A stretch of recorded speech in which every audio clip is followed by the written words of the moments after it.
listen to it. Well, great all response because entering the squared circle, Manos de Pietra, the great Roberto Duran. Roberto, will sit down right. Go ahead, why don't you repeat the question? Can we hold the noise down while we're doing this? Thank you. Repeat the question. Well, my question is, I know you do a lot of broadcasts with Jerry Corey. Do you have any stories about Jerry Corey? I got one question about when he went to resign, went on and go to ABC.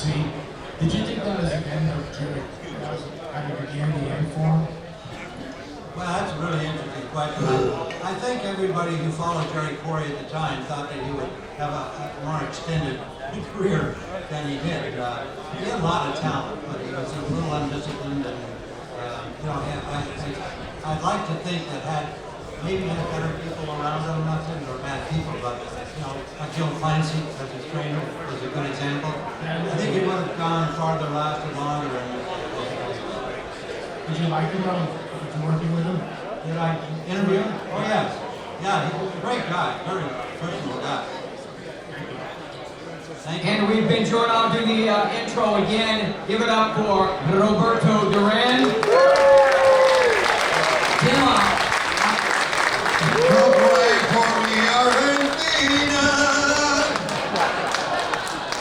Tim, the focus of this is supposed to be... No, my son is saying not to most speak to love you. Easy, man. In my family, I like it. My name is good. It's good. Only money, only woman is good for me.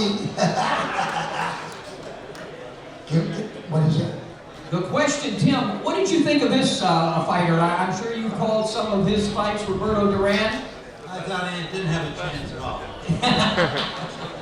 No. Hey, Butter? You Butter? I said, I didn't think you had a chance at all of becoming a champ. But no, obviously, we could see right from the beginning, Smitty, that he was special. There was an energy about him, it still shows it, as he does here. And a lot of confidence. Of course, he could push a little bit. And we knew this was a guy who was going a long way. And he had a great personality and proud appeal. And it was a thrill to cover him. He was always entertaining because he's still in. If you have a question for Tim Ryan or Roberto Duran, is somebody who has the mic here? We have a question? Go ahead. Who has the mic? Okay. Tim, while we do that, talk about the transition. You called so many sports, basketball, football, baseball, everything. What was the transition like from those sports to calling a prize fight? Well, that's a good question. I think I was by accident getting the opportunity when I was still at NBC in the late 70s. The fact that I had done the Holly Frazier fight, and they were now starting to do some network boxing coverage in the U.S. I was the only guy at NBC at the time. And so they said, how would you like to go to Paris and cover boxing match? Tony Shavers was the headliner. And that was my chance at the network coverage. And in the 80s, immediately following, all of you were old enough to remember, the U.S. Olympic team came back from the 76 games with the Spinks brothers, Ray Leonard, Howard Davis. That brought boxing back onto network television in the U.S. I switched to CBS. They were going to go heavily into boxing, but I was doing NFL football and basketball, college basketball, NCAA, sports that they wanted me to do. And even the last part of my hockey coverage. But I became the boxing guy because I had done fights for NBC. They joined me up with Gil Clancy, and the rest is history, and it's Gil's history. Remarkable guy, great trainer, and the best broadcaster as an expert at the ringside ever, and in the Hall of Fame. I'm so pleased to join him. So that's how I got going into the boxing business. And you all remember Gil Clancy, right? Of course, he is a Hall of Famer. Who has the mic? Question, go ahead. Roberto or Gil? Yeah, the question for Roberto. Yo me llamo Enrique en el nombre del Espíritu Santo, yo creo en Dios. You're the greatest that ever did it. It's an honor, and thank you very kindly for being here. Thank you. He says you were pretty damn good.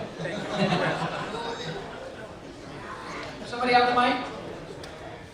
Go ahead. It's an honor to speak to you, and I was just wondering, there was a scene in the movie Hands of Stone that when you made a comeback, you started to, you went to prison to bare knuckle box people. Did that really happen? Was that true?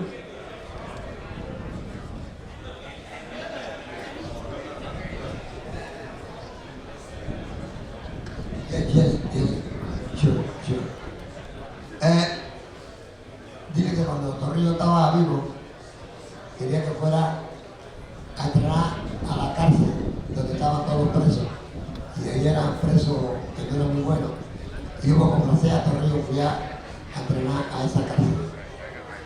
Hi, when General Torrijos was in Panama, he asked me to go and train in the Isla Contadora, where this jail was. And they had the meanest, baddest, worst people there, so that's why he chooses to go over there so he can keep over there. Y que people dije, hey, Duran, it's a difference. I want to try the English. Hey, you know, Duran. Dije que cuando yo estaba entrenando allá, el otro le decía al otro, te van a meter una pedra. He said that when he was training over there, and they would like talk to each other, say, hey, let's go fight him. I want to hit him, but let's go throw stones to him. It was better to do that than just fighting him. That's all. I want to go back to Gil Clancy and that partnership, that camaraderie. Now, not necessarily criticizing the broadcast teams now, but we have about 175 guys calling at the fight. Perhaps a little bit too many. With you, it was just you and Gil. Talk about that special camaraderie.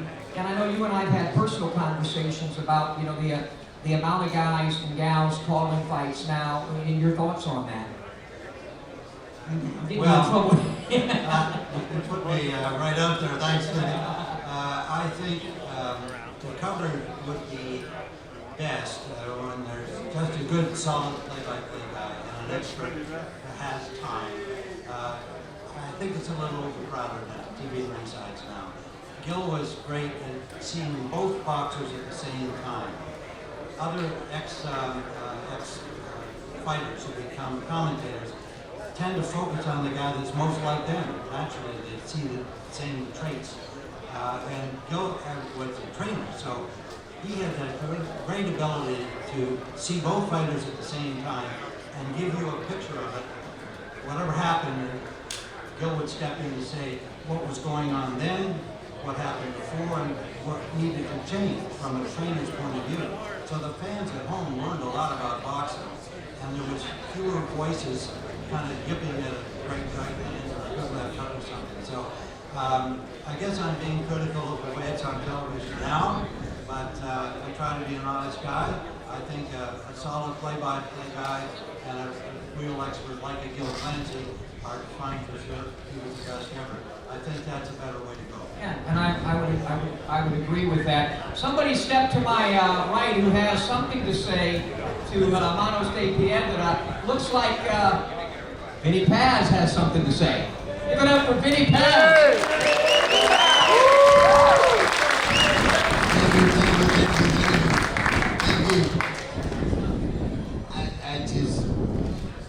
I like that shirt you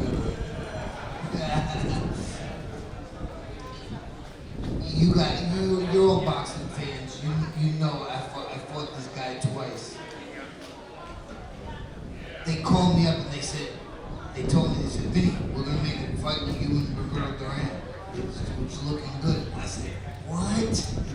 He was my fucking idol. Are you kidding me? I love this guy. Now, and then he was so mean in the first fight to me. I said, all right, I'm gonna kill this guy. All right, game over. He just was the best. When I was a kid, I loved Muhammad Ali, and I loved this guy called Roberto Duran. When I was a kid, I would watch him and say, that's how I'm gonna fight. That's how I'm gonna be. He was a mean dude. You know, I beat it. All right, Roberto, I beat you twice. I know you were 67. I understand that, but I still kicked your ass. He was 67. He's not even 67 now. Yes, he is. Listen, that would make him 89. No, but he was the bomb. Like I just happened to grow up to love Muhammad Ali and Roberto Duran, and I'll never forget when the Doofus called me and they said, "Vinny, it looks like you're gonna fight Roberto Duran." What? I said, "Are you kidding me?" I said, "I love that guy." I said, "I don't know if I can do that." And they said, "Vinny, yeah, you can do it." And I pissed him off so bad. And in the 5th round of our first fight in Las Vegas, in the MGM Grand, sold out, place was packed, me and him talking shit to each other. I hate him, he hates me. So I'm fighting in the ring, and there's no way this guy can beat me. He just can't beat me. He was the greatest. He was the greatest. When he was the bomb, he was the greatest.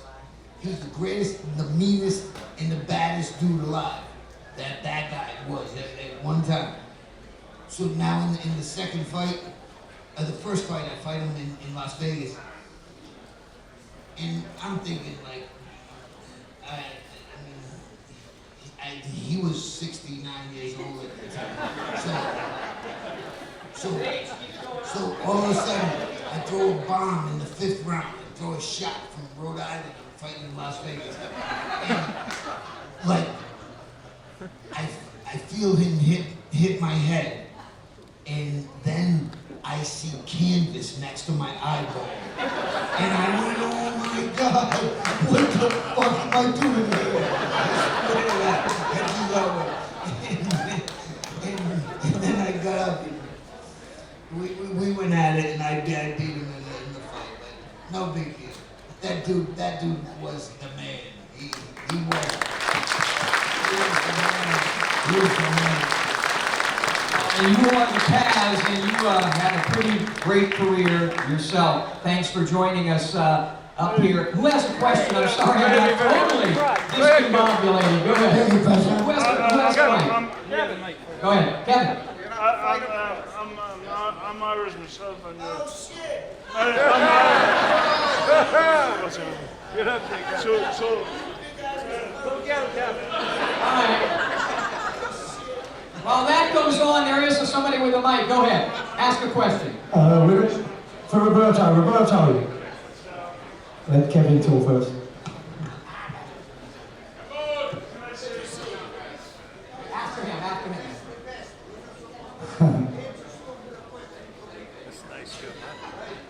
I'd like to ask Roberto.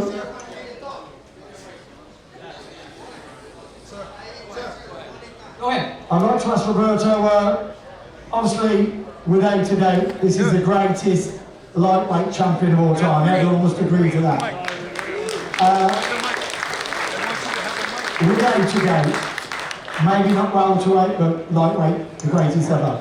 And I think he realises that Britain's greatest, everyone says Kawasaki, the Americans say Britain's greatest fighter ever was a man by the name of Kenny Buchanan, who died last year. I'd just like to ask Roberto, what do you remember of that fight and how great was Buchanan? Who did you ask the question to, Roberto? Okay. Yes, it's the best of the best. All right.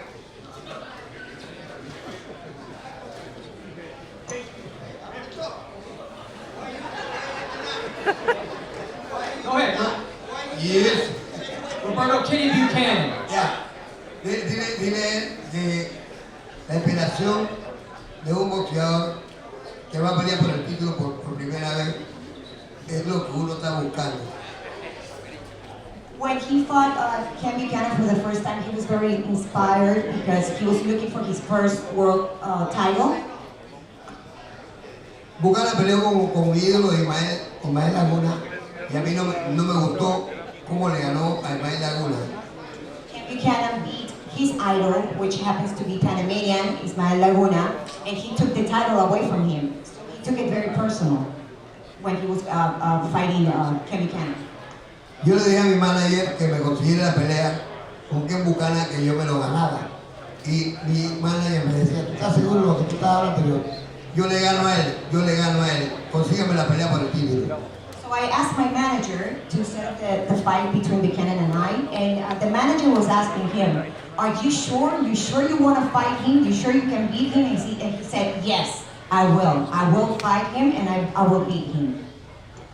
Entonces comencé a estudiarlo, entonces en Buchanan lo que tenía era boxeo, mucho más boxeo, era muy escorridizo. Pero como yo sabía pelear los dos estilos, yo boxeaba y me fajaba.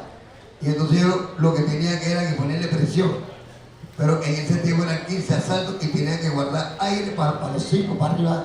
Porque los 10 primeros son fáciles, pero los 5 para arriba son duros. So he started to study Ken Buchanan and he's styling, and he right away knew that he was more a boxer, stylist. So he was good. He said, but I was good because I know how to box and I know how to just, I know all the stuff. And the tough thing was that it was 15 rounds back then. So he needed to control his energy and his air, and just to make sure that he was going to be have gas in the tank for the last 5 rounds. Entonces yo tenía que cortarle el ring, meterle presión y quitarle, cortarle el ring y ponerle presión y quitarle la respiración a base de golpe. So I started to cut the ring and then just put pressure on him, and that's what happened. And not let him box. That was a great fight.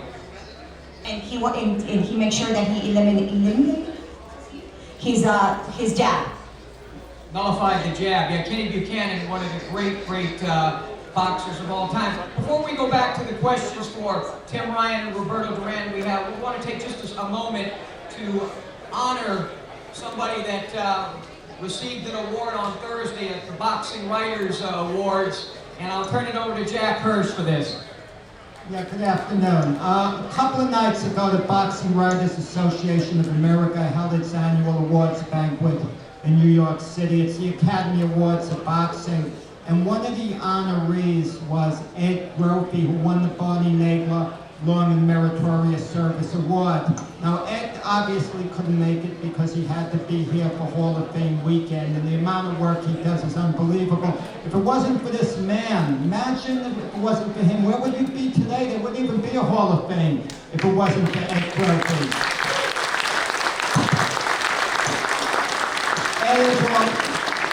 Ed is also very modest. We had to force this presentation on him. I really wanted it to be on Induction Sunday. He said no, he didn't want to take anything away from the Hall of Famers. So it was a negotiation that started out, Ed wanted it in the McDonald's parking lot, and we negotiated it to over here finally. And I've been waiting here a while, because Ed's all about the fighters. So Ed has done so much in boxing in so many different capacities, but he's known first and foremost for all his work for the International Boxing Hall of Fame. And on behalf of the Boxing Writers Association of America, we congratulate Ed Brophy with the Long and Meritorious Service Award. Now, when I hand him this award, the fighter who Vinny Paz claimed was really the greatest amongst all time, we'd like Roberto Duran to come up for a photo with Ed, you know, when he holds up this award.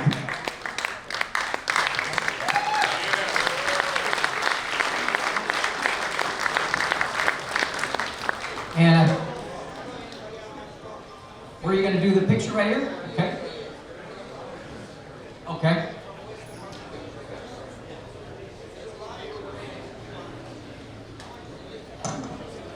All the meritorious. Certainly, Ed is deserving of that.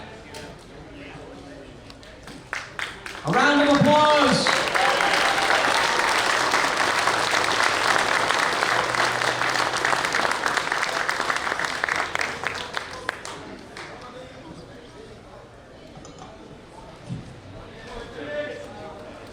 All right, Vinny.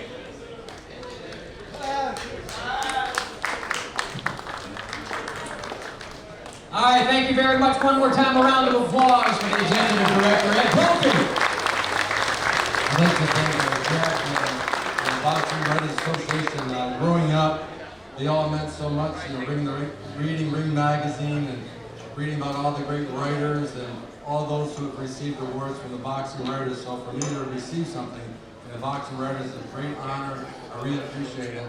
Please extend to all of the members of the boxing writers that I really appreciate it. It means a lot. It's part of my life. And those who received it before me, think of some of those names that I'm joining with. It's a great honor, so thank you very much. Thank you, Ed. Well deserved.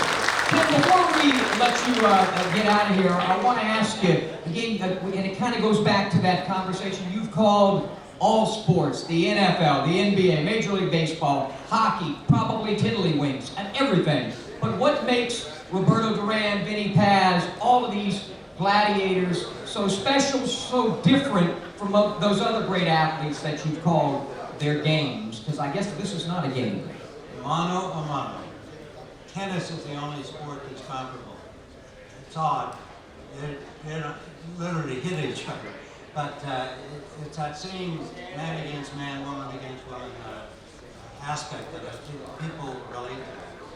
And I've always loved both sports for that. But whoever walks out there and takes charge, that was one of the great qualities that Roberto had. To come into the ring, there was a presence. And the other guy on the other side would see that. I feel the same way about Bjorn Borg and John McEnroe and now the young Spaniards. He's just going, he's going to be the best. And that part of those sports is what's so similar and always attracted me, the fact that you got into the personalities of one athlete against another. Great way, yeah. Again, you don't play boxing. If anybody has a question, please. Kevin! Okay, go ahead. Kevin!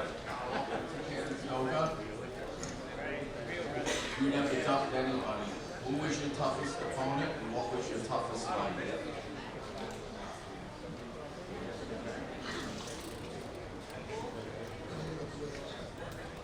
Tuve dos peleas duras. He had two hard fights.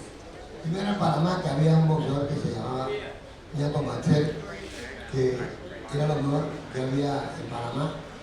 Y me dieron una oportunidad con él y me lo gané. Y después el que yo le gané se coronó campeón mundial después. Yeah, the first one was a Panamanian boxer. His name is Ñato Marcel. And he was one of his toughest opponents. And then que Buchanan, porque en ese tiempo se peleaban 15 asaltos y que Buchanan era un boxeador muy rápido. Y yo comencé a practicar velocidad para estar a la par de él.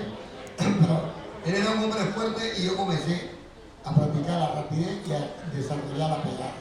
So, and the other one would be Ken Buchanan, because he was a tough boxer. He was very fast, and it was 15 rounds back then. So yes, it was Ken Buchanan and Ñato Marcel, his toughest opponent. So he had to really train hard for those fights. Thank you.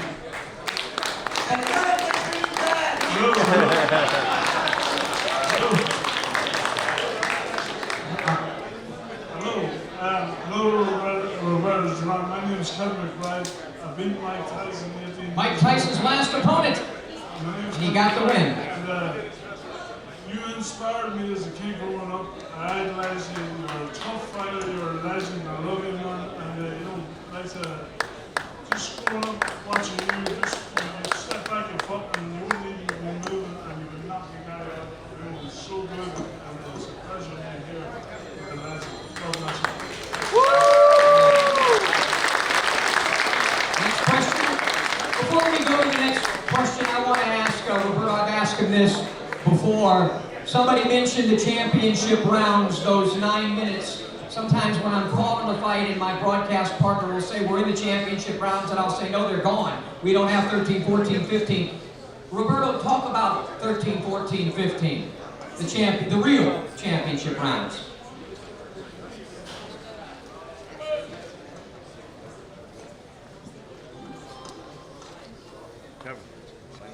Yeah.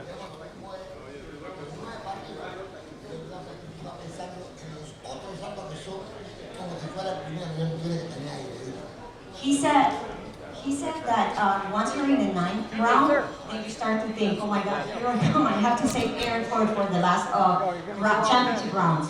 But he said that that's what he takes it. Run at a time, or is it just like that? Dice que cuando tú llegas a 9 asaltos, uno está cansado, entonces tú tiras, todavía faltan tantos asaltos, entonces tú tienes que cogerlo con calma y comenzar como si fuera el primer asalto y después ir poniendo presión de nuevo, porque si no, te cansas y te no queda otro. Yeah, he said that once you're in the ninth round, you just have to take it slow and just figure your game plan and take your air and make sure that you save air for the last round. And basically, that's what he said. Even as a broadcaster, Tim, those championship rounds, you and Gil, I think, did a few of those. Somebody counted 300 Spanish fights. Not only went the distance, but some of them were 1 or 2 rounds. But obviously, every fan like to see it go the distance.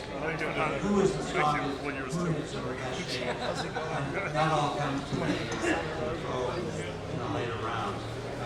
I love watching the fight go right down the distance. But the knockouts and lots of the guys who have kind of punching power, they don't want to see rounds.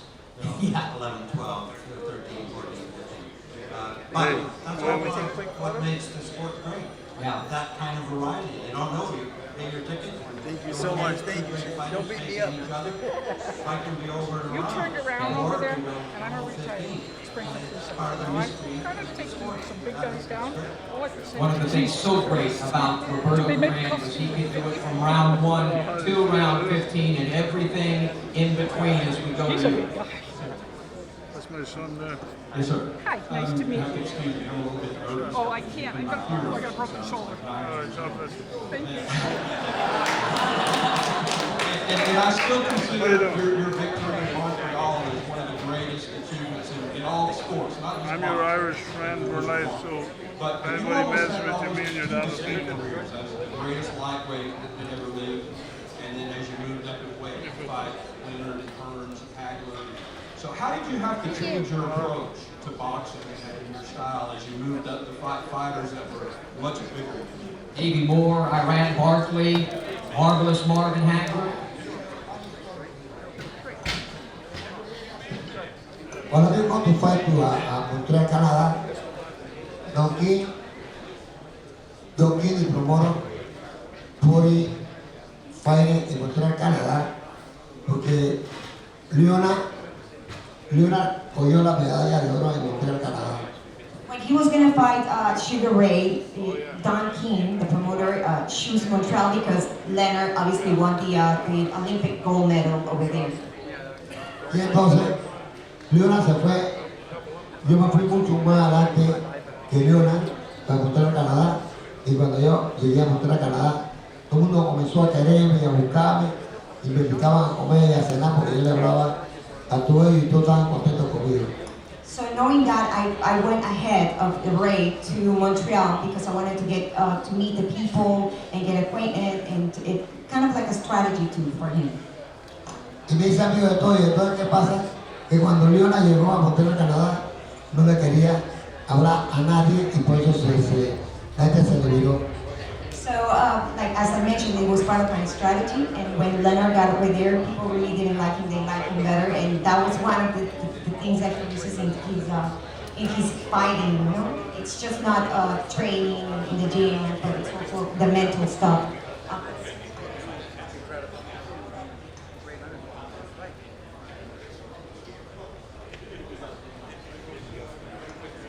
No, lo que pasa es que cuando uno entrena mucho, por lo menos yo comencé en 118, el cuerpo se engranda, tuve que pasar a 26. El cuerpo se agrandó y no pude hacer, tuve que pasar, me salté la 30, tuve que saltarme a las 135, porque cuando uno entrena mucho tiempo por dentro, los huesos se ponen gordos y fuertes y se ponen uno más pesados y uno tiene que ir subiendo de peso. Now going to your question, he started at 118, so obviously it was hard for him, you know, as he grew older, to maintain the weight. So you know, his body started to change, his bones and everything. So he had no choice but to jump divisions.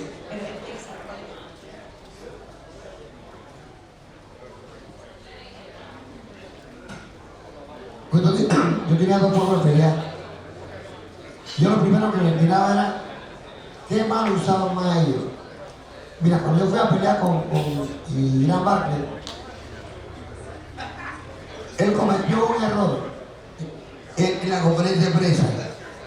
Le dieron para firmar un papel y él comenzó a firmar con la izquierda. Y digo, este es un zurdo cambiado a lo derecho. Porque ya yo había practicado para la derecha de él, que era una mano poderosa, porque Barkley pegaba duro con las dos manos.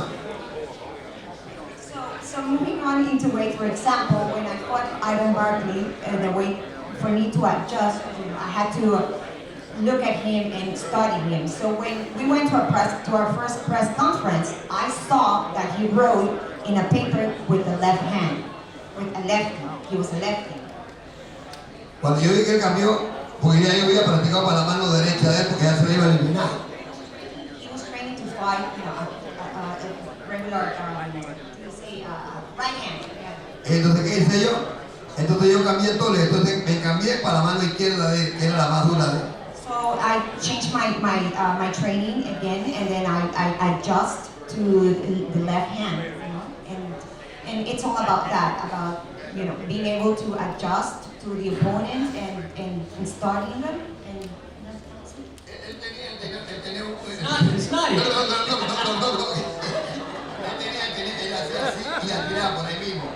just that my father talks very fast, and then I have to be like. Here, Michelle. First off, please give a round of applause to his daughter here, Michelle. She does a great job. She did this for me on my show and the in-ring. What's it like being the daughter, and this is your daddy, Roberto Duran? It can't be easy. No, it's not. No, it's the greatest honor of my life.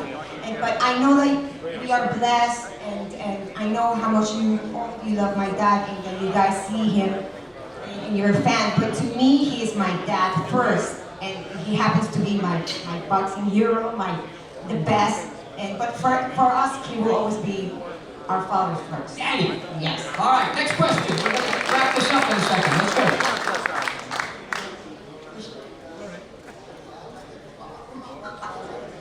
Question. Go ahead, ask. Mr. Duran. Senor Duran. Dave Duran. Congratulations on a fabulous career. Allowing us to be a guest. Question for you. You look so fit. You sound so good. What are you doing with your time now? What are you doing, in your spine to remain healthy and involved? Three things I do.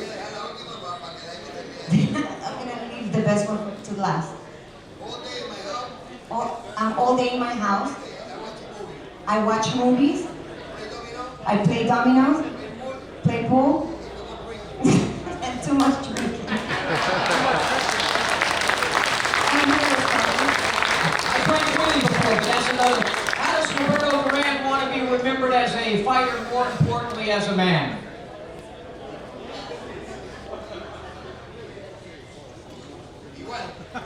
Same thing. I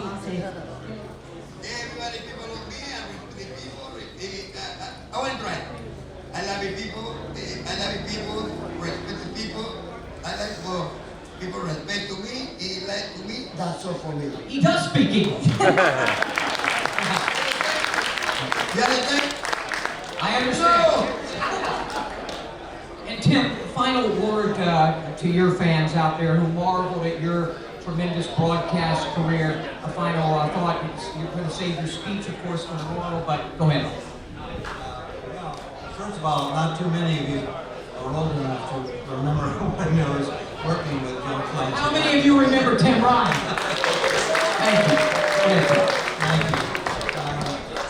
you. It's still all, in terms of my boxing part of my broadcast career, it's still all about Joe Clancy. So if you remember hearing us together, you know why I say that. He was the best ever. There's some good people in his role these days on various networks, but none of them touch his ability to see both fighters at the same time and bring you a really accurate comment at the important times as the fight progresses. He was just the best. And not only that, he was a wonderful person, a great family, had 7 kids, He had a little bit of Irish in him, so the Ryan and Clancy thing worked pretty well. We did handle 2 fights in Ireland with Barry McGuigan, and that was a great thrill for us to do that. In fact, I'm on my way back to Ireland after this induction. I have a 95-year-old sister living in Ireland. She's been there many years. So the Irish part of it made it fun for us. But Clancy's ability to tell you what exactly going on in the fight at exactly that moment, not predicting what was going to happen, not looking back, but giving you the story of the fight as it was happening right in front of you. He was the best, and it was a great privilege for me to work with him. And somebody who's done both roles, blow by blow and color, it takes one heck of a setup, man, and nobody was out better than Tim Ryan. Ladies and gentlemen, give it up for 2020 Great Hall of Famer Tim Ryan, the all-time great Hall of Fame.